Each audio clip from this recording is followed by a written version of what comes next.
Hey there, and welcome to Juicy Celeb Talks. Lola Falana, once a remarkable genius in Hollywood, needed to film a scene one day that made a huge difference. Reflecting on that time, she would often say that each night brought her requests for work. Yet fame felt elusive and burdensome to her. She remembered throwing herself to the floor and crying out to the heavens to relieve her of this emptiness and misery. Many consider The Klansman one of the top 50 films ever made, likely due to its historical context. The movie is set right after the Civil Rights Act was implemented in an unnamed Alabama county with a significant black majority. If they began voting, it would drastically alter the power structure, providing a foundation for the Ku Klux Klan's presence.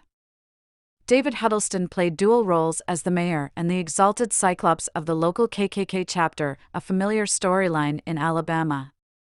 Lee Marvin portrayed the local sheriff, whose primary concern was maintaining the town's good name rather than dealing with criminals, as his actions often showed.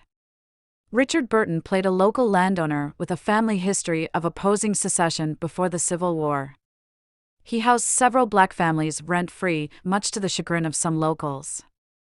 Despite their efforts, a violent conflict ensues toward the end of the movie. The Klansman heavily relies on racial and other stereotypes and delivers a confused message, leaving viewers puzzled about its meaning. Notably, the film contains what might be the first R-rated scene in movie history, which could evoke laughter due to its sheer absurdity. Cameron Mitchell, playing Marvin's deputy and a devoted Klansman, arrests Lola Falana's character and takes her to a warehouse, where he and other Klansmen assault her. This scene is so over the top that it might make you laugh at its ridiculousness. The film's casting, including O.J. Simpson as a black Avenger who targets the Klan, mirrored real-life controversies surrounding Simpson. Director Samuel Fuller left the project due to changes in his script, and Lee Marvin was contractually obligated to stay. Richard Burton, on the other hand, appeared uninterested, delivering a caricature of a Southern accent while battling personal issues, including heavy drinking. The final product was visually unexciting and often unintentionally humorous. The film's dialogue sounded unnatural, and many supporting actors' voices were dubbed in post-production, resulting in a lackluster and clumsy execution. Burton's performance, clearly impaired by alcohol, stood out as a particularly poor fit for the role. Lee Marvin, however, managed a consistent and engaging performance as the sheriff, avoiding appearing intoxicated on screen. Despite Burton's performance being unintentional entertainment, the film also contained scenes that were considered unwatchable due to their explicit nature and dull dialogue. Burton's miscasting and lack of engagement with the story further marred the film, which dealt with a highly charged subject in a curious and provocative manner. The violence was shocking, forcing viewers to contemplate the arguments presented. The climax left viewers feeling empty and sickened by the relentless, deadly actions of radicals. Lola Falana, once dubbed the First Lady of Las Vegas, was a multi-talented performer who rose to become the highest-paid female entertainer in Las Vegas history during the 1980s. Her career took a drastic turn in 1987 when she was diagnosed with multiple sclerosis.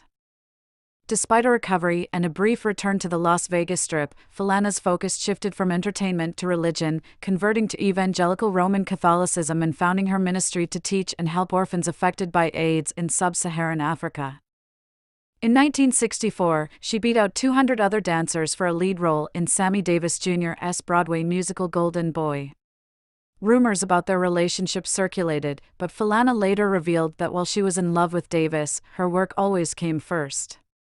She recorded her first single, My Baby, for Mercury Records in 1965 and appeared in the film A Man Called Adam in 1966, starring Sammy Davis Jr. During the late 1960s, she found success in Italy, where her singing and dancing made her a star. She appeared in TV commercials, graced magazine covers, and featured in 3 Italian films, speaking fluent Italian despite being dubbed in the movies.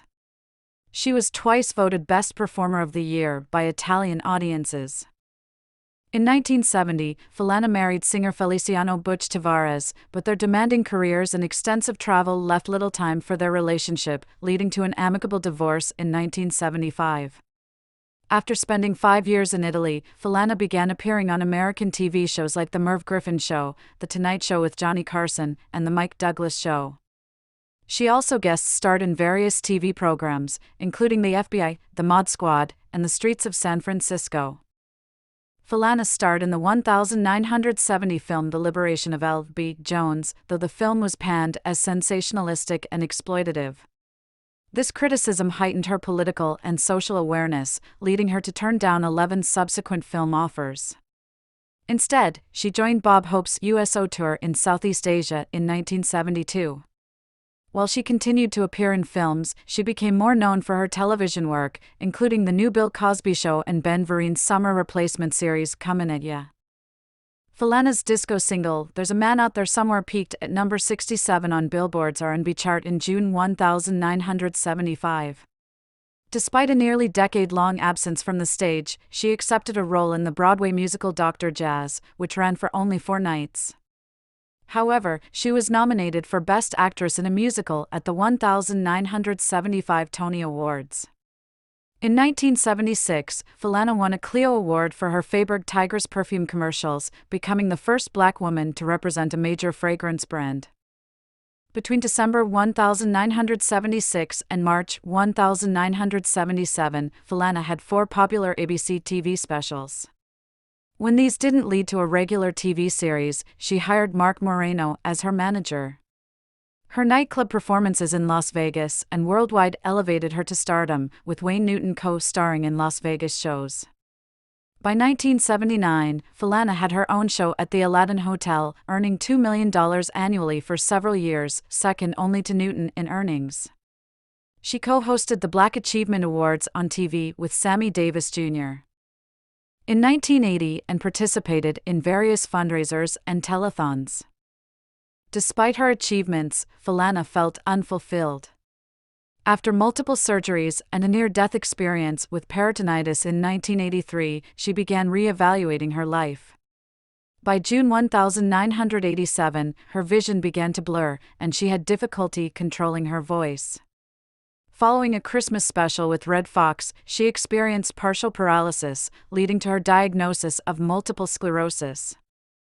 Falana's manager canceled over $2 million in nightclub and performance engagements.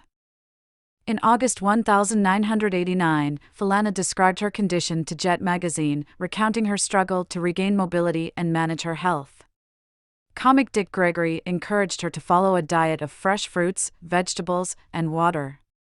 Despite the pain, her exercise routine included weights, a stationary bike, a treadmill, stair climbing, a trampoline, and physical therapy. Within a month, she began to recover, although she experienced several more debilitating episodes over the next 18 months. By mid-1990, Falana was transitioning from a sex symbol to a spiritual leader. She felt called to the Catholic Church, eventually converting on Christmas Day, 1991. Falana returned to Philadelphia, replaced her sequins with a simple cross, and settled into a quiet neighborhood with her mother and stepfather. She began touring again, this time sharing her faith and inspirational talks. Falana presented the video Bridging the Gap, addressing post-abortion trauma, and was featured in the 1996 documentary Miracles and Dreams, Truth or Fiction, where Roma Downey examined Falana's miraculous MS recovery. Born Lola Elaine Falana in Camden, New Jersey, on September 11, 1942, she was the third of 6 children. Her father, Bennett Falana, had moved from Cuba, served in the U.S. Marine Corps, and worked as a shipyard welder. Her mother, Cleo, was a seamstress. From a young age, Lola aspired to be a famous dancer. Her parents struggled to afford her piano and violin lessons and dance classes in jazz, modern, Afro-Cuban, and tap. By the age of 9, when her family relocated to Philadelphia, Lola continued her dance education at Sidney King's Germantown studio and began teaching jazz, ballet, and tap at 12. Falana's first big break came at age 16 in 1958, when she approached blues singer Dinah Washington in Philadelphia and asked for a job as a dancer. Despite a wardrobe malfunction during her performance that night, Falana impressed Washington and was hired. Within a year, Falana was earning $10 per show, dancing in clubs accompanied by her mother or dance teacher. She adopted the stage name Lola from the song Whatever Lola Wants, Lola Gets. At 18, she moved to New York City to pursue her dreams despite her father's concerns, finding work as a dancer at Small's Paradise in Harlem.